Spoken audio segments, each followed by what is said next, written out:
some of the most interesting things about him. Beneath the desert sands, a buried tomb has revealed a secret the world was never meant to uncover. Inside lies a colossal skeleton too massive, too mysterious to be human. Anunnaki? Nephilim? Or something far older? Particularly what came out of ancient Sumer. With DNA unlike anything we've seen, this ancient giant could rewrite everything we know about our past. Is it a myth or lost history resurfacing? Let's find out what really lies inside the tomb. The discovery that changed everything. In the year 2000, a team of German archaeologists led by Jörg Fassbender embarked on a classified expedition deep within the desert plains of Iraq. Their mission? Vague. Their destination? Unmarked. But what they unearthed would ripple through the world of archaeology like a silent earthquake. Beneath layers of dust, rubble, and secrecy, the team uncovered something astonishing: a sealed stone chamber, hidden for millennia. Inside lay the intact skeleton of a giant. Not just tall, but enormous, measuring well over 12 feet in length, with elongated limbs, thick bones, and a skull unlike anything found in standard human remains. Early carbon dating suggested the tomb was over 3,000 years old, but some claimed it could be even older. What stunned the team wasn't just the size of the skeleton, but how well preserved it was, as if something or someone had taken great care to entomb this being with reverence or fear. The body was transported discreetly to a private laboratory for genetic analysis. But then, everything went quiet. No academic announcements, no peer-reviewed papers, only silence. Rumors swirled.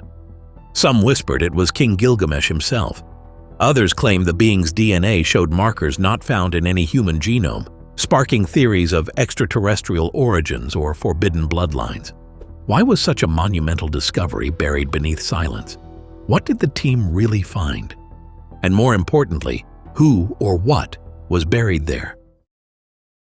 Who was he? Gilgamesh, Nephilim, or Anunnaki king? The identity of the giant skeleton remains one of the greatest riddles of our time.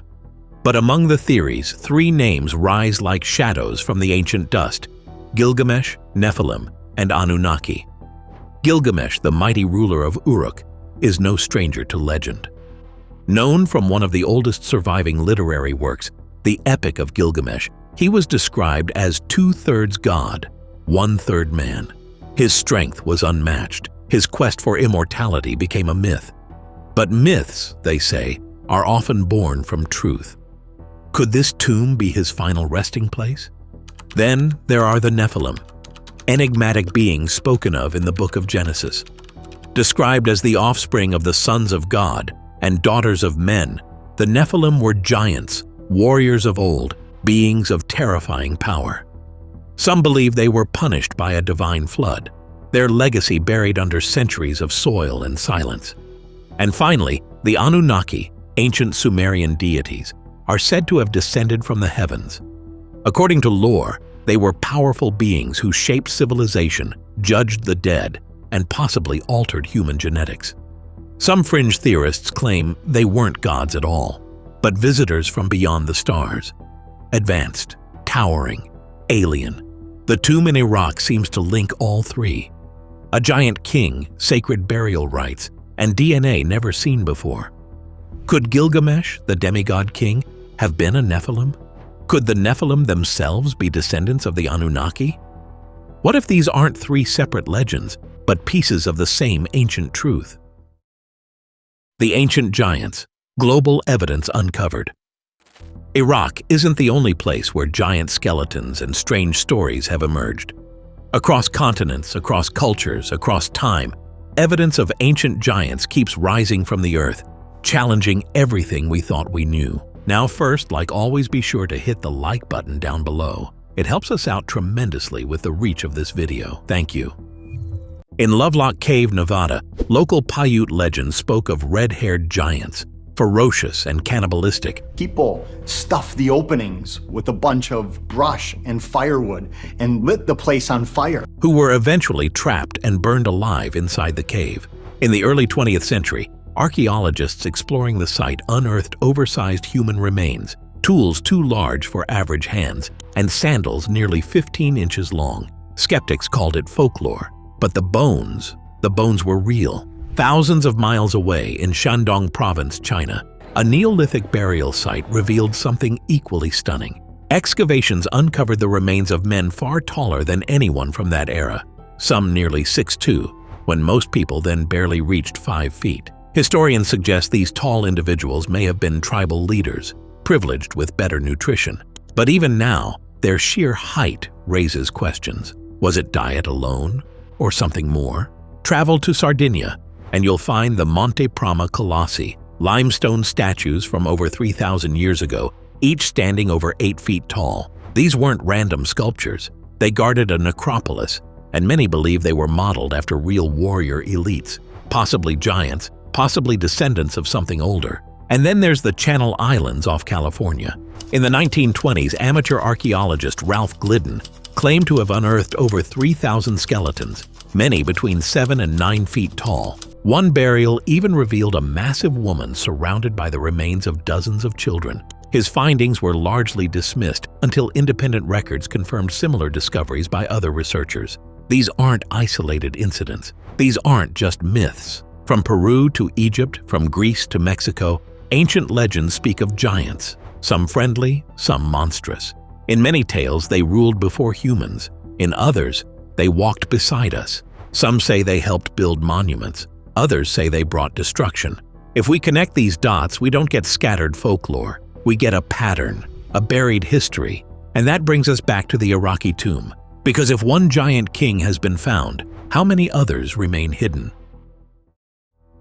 The fall of the giants, floods, wars, and plagues.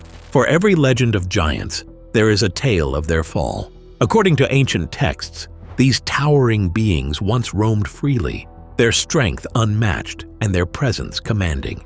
But something catastrophic erased them from the earth. In the Bible, the Great Flood is said to have been sent by God to cleanse the earth of corruption, including the Nephilim. Only Noah, his family, and the chosen animals were spared. Was this divine punishment, or a carefully executed extinction? Greek mythology speaks of the Gigantomachy, a brutal war between the Olympian gods and a race of giants known as the Gigantes. These titanic battles shook Mount Olympus itself. Zeus, armed with lightning, eventually destroyed the invaders. The survivors? Cast into the underworld or hunted to extinction. But not all giants perished in war. In several myths, they fell to plague and disease. Their immense bodies, perhaps marvels of biology, may also have been their weakness. Vulnerable to illnesses and unable to recover like humans, entire clans may have been wiped out by a single wave of sickness. Others blame natural disasters. Volcanic eruptions, earthquakes, and even meteor impacts are said to have swallowed their cities and kingdoms whole. Like the ruins of Atlantis, their worlds vanished beneath waves and rubble. There's even a theory that giants interbred with humans, shrinking generation by generation until only fragments of their legacy remain in our DNA. Whatever the cause, divine wrath, nature's fury, or slow dilution, the giants disappeared. But were they truly erased or merely hidden? What the DNA might reveal. When scientists uncovered the colossal skeleton from a sealed Iraqi tomb, they did what any researcher would. They extracted its DNA. But what happened next defied everything they expected. The initial tests revealed strange genetic anomaly sequences that didn't align with any known human genome. Some markers were so unusual, they didn't match animals either. Whatever this being was, it wasn't fully human, or even entirely earthly. Speculation erupted. Was this proof of non-human lineage? Had scientists stumbled upon the genetic fingerprint of the Anunnaki, long believed by some to be extraterrestrials who once shaped mankind? Or was this the legacy of the Nephilim beings born from divine and human unions mentioned in ancient scriptures? Some even claimed this could be the missing link evidence of ancient genetic engineering that rewrote our evolutionary path. But just as quickly as excitement built, it disappeared. The team fell silent. The data was never released. The remains were reportedly transferred to a private facility, hidden from public scrutiny. Was it a cover-up? If that DNA held proof of alien ancestry or divine interference, Would we ever be told? For now, the truth remains buried, and the mystery only deepens. Myth or reality? Final thoughts on the giant legacy. For generations, tales of giants have been cast aside, labeled as myth, exaggeration, or allegory. But what if they weren't stories at all? What if they were memories? All across the ancient world, from the sands of Mesopotamia to the temples of China, from the scriptures of the Bible to the carved stone warriors of Sardinia, isolated cultures told eerily similar accounts of beings of colossal size and incomprehensible power who once walked among us. Could they all be wrong? The Bible speaks of the Nephilim. Sumerian tablets praise the Anunnaki. Ancient emperors were worshipped as part divine. And now, beneath layers of earth, archaeologists are uncovering skeletons, tombs, and DNA that hint these giants weren't just a legend, they may have been real. Could Gilgamesh have truly lived, his story surviving not as fantasy, but as a fractured memory? Were the Anunnaki gods or ancient travelers from beyond the stars? Did the Nephilim vanish in a flood or become part of us? Perhaps the past isn't lost. Perhaps it's simply buried, waiting. As ancient genomes are sequenced and forgotten bones unearthed, one question echoes louder than ever. Are we the beginning of history or just its most recent chapter?